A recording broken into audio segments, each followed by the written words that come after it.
রাইফেলগুলো সব লোড করে নিয়ে, লোড বলতে মানে রেডি টু ফায়ার করে নিয়ে তারা ওপেন ফায়ারে দেখাতো। রেস্কিউ করবার অ্যাটেম্প নিয়েও মানে বিভিন্ন কারণে করতে পারে নাই। কিন্তু ওই দিন ইতালিয়ান নেভাল ফোর্স তারা বেশ কিছু ড্রোন দিয়ে আমাদের জাহাজ সকাল দিন থেকে একদম মানে ঘিরে রাখে, এবং ওই যে ড্রোন তাদের ফোর্সে ওই একটা চার্জ শেষ হয় আবার যায় আবার আসে, মানে এইভাবে বেশ কয়েকটা ড্রোন কন্টিনিউ আমাদেরকে মনিটরিং করছে। তাদের যে হেলিকপ্টার যেটা, এটাও কন্টিনিউ আমাদের উপর মনিটরিং করছে, এবং তাদেরকে বারবার উপর থেকে অ্যানাউন্স করছে মানে লাউড স্পিকারে, যে তাদের ভাষায় মানে প্যারিসদের ভাষায় আর কি। ওগুলো হয়তো বা তারা রেকর্ড করে রেখেছিল, বা তাদের কাছে ভাষায় কথা বলার হয়তো লোক ছিল আর কি, যে তোমরা স্যালেন্ডার করো, মানে বেসিকটা তো ইংরেজি তো বলতো আর কি, তো তোমরা স্যালেন্ডার করো, অথবা আমরা কিন্তু তোমাদেরকে জাহাজ থেকে মানে অ্যাটাকের মাধ্যমে জাহাজকে আমরা রেস্কিউ করে নিয়ে যাব। তোমরা যদি এটার প্রতিরোধের চেষ্টা করো তাহলে তোমাদের বস যারা আছে তাদেরকেও কিন্তু আমরা মানে ছাড়বো না, এই যাতে ভয়ভীতি দেখাতো। কিন্তু তারা ওদের এই কথাতে কোনো কান্নাপাত করতো না, তারা আমাদেরকে আবার এটার উপরে মানে আরও ধাওয়া হয়ে থাকতো। দেখা যেত যে তাদের ওই যে রাইফেলগুলো সব লোড করে নিয়ে, লোড বলতে মানে রেডি টু ফায়ার করে নিয়ে তারা ওপেন ফায়ারে দেখাতো, এবং আমাদের মানে পার হেড মানে পার হেডে একজন দুইজনকে আমাদের ধরে রাখতো, যে কোনো ধরনের অপারেশন হইলে আমাদের উপরে তারা অ্যাটাক শুরু করবে সারাদিন এরকম একটা। তো এরকম মুহূর্তে যখন একটা 1 ঘন্টা 2 ঘন্টা তারপর রেগুলার ঘুম নাই, এবং এর পরবর্তীতে যে নেভাল ফোর্স আমাদের ঘিরে রেখেছে, তাদের ড্রোনগুলো উঠছে, আর ওই সময় তারা মেশিন গান জাহাজে এনেছিল আর কি, পাইরেটসদের মেশিন গানগুলো। তো ওগুলো থেকে এরাও, এবং মেশিন গান একটা বসেছিল, আবার আমি চিফ ইঞ্জিনিয়ার জাহাজে, তো আমার মাথার একদম কেবিনের উপরে একটা ওপেন ডেক আছে, একটা ওপেন স্পেস আছে, সেখানে তারা ওই মেশিন গানটা বসায়। তো ওখান থেকে তারা যখন ফ্রি ফায়ারটা চালায়, ওই পুরা মানে ওই জায়গাটা পুরা মানে ভাইব্রেশন হতে থাকে। যদি আমরা এক জায়গায় জিম্মি ছিলাম, কিন্তু ভাইব্রেশনটা হতে থাকে। তখন মনে হতো যে এটার মানে গুলির টার্গেটগুলোকে আমাদের দিকে আবার করে বসে কিনা তাদের আত্মরক্ষার্থে, বা যে কোনো সময় যে কোনো একটা পার্টির, যেমন তারাও নেভাল ফোর্স ওরাও ফাঁকা গুলি করতো, সব ফাঁকা, মানে কেউ কারোর সঙ্গে যুদ্ধ যেত না, সতর্কতামূলক আর কি ফাঁকা গুলি করতো। তো এতে আবার আমাদের ভয় হতো যে কোন সময় না তাদের মধ্যে একটা দুই দলের মধ্যে একটা যুদ্ধবিগ্রহ শুরু হয়ে যায়।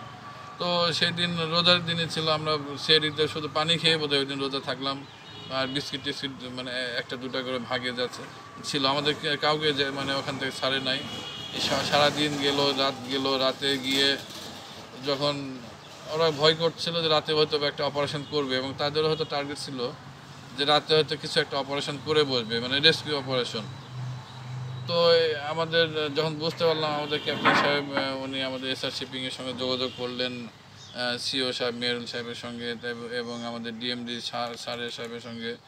তো ওনারা সঙ্গে সঙ্গে ওই সময় পররাষ্ট্রমন্ত্রীর সঙ্গে যোগাযোগ করেছেন, এটি পররাষ্ট্রমন্ত্রী সাহেব নিজে বলেছেন আর কি, যোগাযোগ করেছেন, এবং বাংলাদেশ নেভাল ফোর্সের হেডকোয়ার্টারের মাধ্যমে বা বাংলাদেশের আর্মির হেডকোয়ার্টারের মাধ্যমে তারা আবার ইটালিয়ান যেটা নেভাল ফোর্স আসছে তাদের হেডকোয়ার্টারে এবং ইউনাইটেড নেশনের হেডকোয়ার্টারে যোগাযোগ করেছে।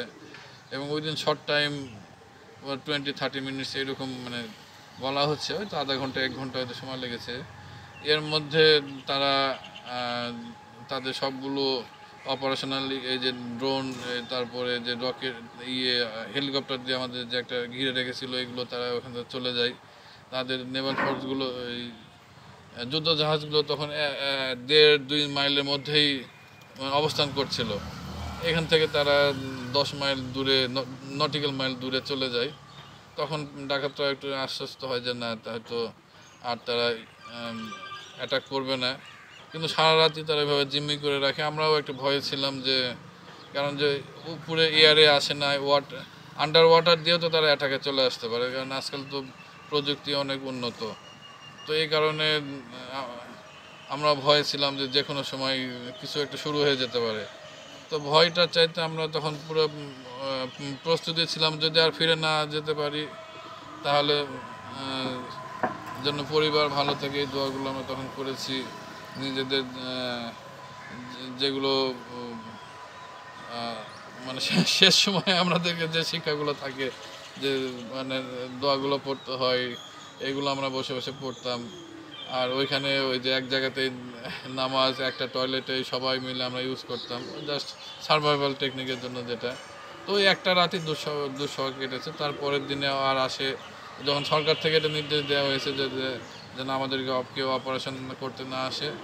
তো তারপর থেকে আস্তে আস্তে অন্য ইয়ারা আর এত কাছাকাছি আসতো না, আসতো বিভিন্ন 5-7 নটিক্যাল মাইল দূরে দূরে থাকতো, সেখান থেকে হয়তো রাউন্ড দিয়ে তারা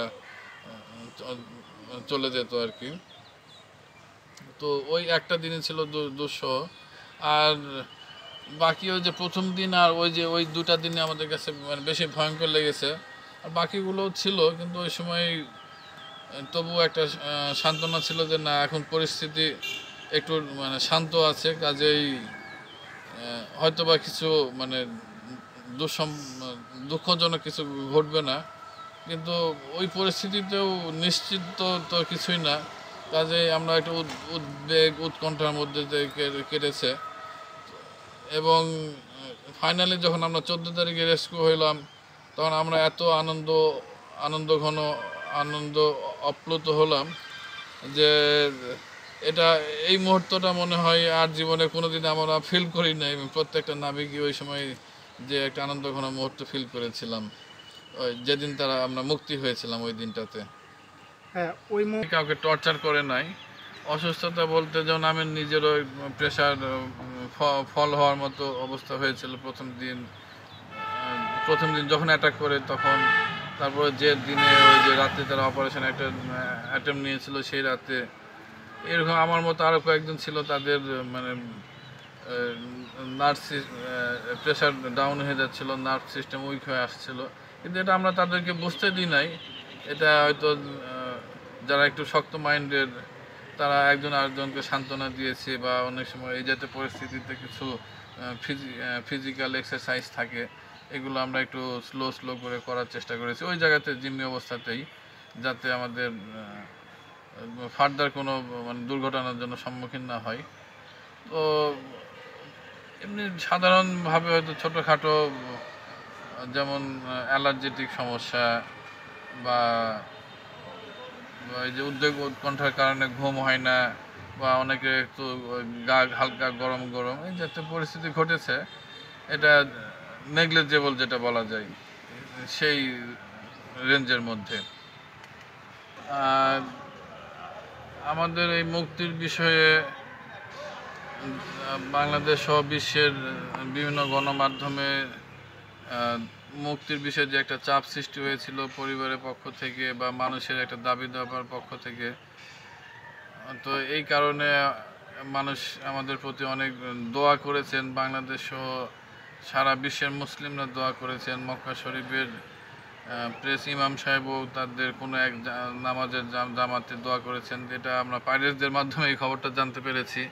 তো এই জন্য আমরা মহান রাব্বুল আলামিনের নিকট শুকরিয়া আদায় করি এবং বাংলাদেশের সকল নাগরিকের নিকট শুকরিয়া আদায় করি যে তাদের যে অবস্থানে ছিলেন সেখান থেকেই চেষ্টা করেছেন আমাদেরকে সুস্থভাবে এবং নিরাপদে যেন ওখান থেকে ফিরিয়ে আনা হয়। এবং এই মুক্তির বিষয়ে যেসব লবিংগুলো প্রয়োজন ছিল সবাই সহযোগিতা করেছেন।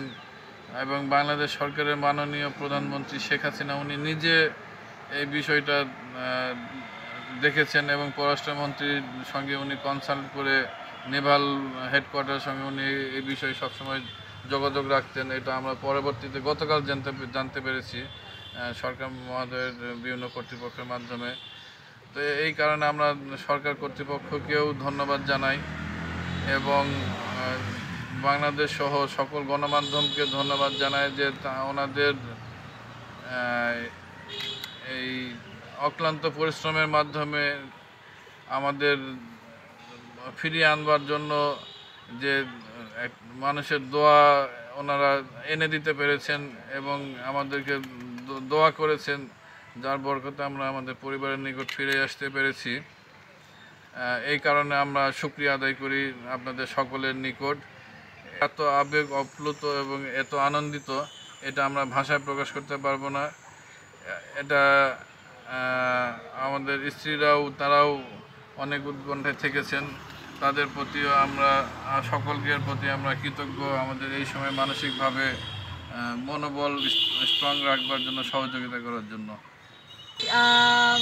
মহান আল্লাহ তাআলার কাছে অশেষ শুকরিয়া জানাই যে আমি আমার হাজবেন্ডকে সুস্থভাবে এবং সহি সালামতভাবে ফিরে পেয়েছি। এই সঙ্গে অবশ্যই মাননীয় প্রধানমন্ত্রী শেখ হাসিনা, ওনার প্রতি কৃতজ্ঞতা জানাই এবং আমাদের নৌ পরিবহন মন্ত্রী, ওনার কাছে কৃতজ্ঞতা জানাই। একই সঙ্গে এসআর শিপিং, কেএসআরএম গ্রুপের অবশ্যই মেহরুল স্যার এবং শাহরিয়ার স্যার, আমাদের প্রতি কৃতজ্ঞতা জানাচ্ছি। আলহামদুলিল্লাহ সুস্থভাবে তাদেরকে ফেরত পেয়েছি, এটা আমার জন্য সবচেয়ে বড় আনন্দের বিষয়।